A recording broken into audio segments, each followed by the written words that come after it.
Welcome to the Banker Lamp. Please enjoy the video. You're starting by making the sequence match the size you want. Open sequence settings and set frame size to the exact width and height, for example 1920 by 1080. Once done, make sure time base and pixel aspect ratio match your source so scaling behaves predictably.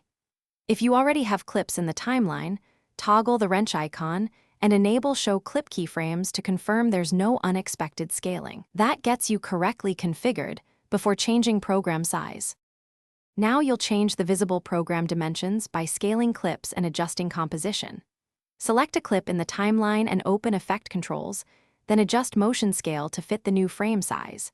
Scale to frame size or set to frame size are quick alternatives, but behave differently. Scale to frame size rasterizes differently, while set to frame size preserves scale values. Once clips are scaled, fine-tune position and rotation to center or reframe. Make sure to inspect every layer for consistent framing. Finish by exporting with matching output dimensions. Choose File Export Media and confirm the output size equals your sequence frame size. You can use match sequence settings for a safe default. Adjust bitrate and encoding preset as needed, but don't change resolution there. If you see black bars or letterboxing, that usually means clip aspect ratio or scaling mismatch. Go back to the timeline, check pixel aspect ratio, and rescale the offending clips until they fill the frame correctly. That single troubleshooting tip fixes most issues.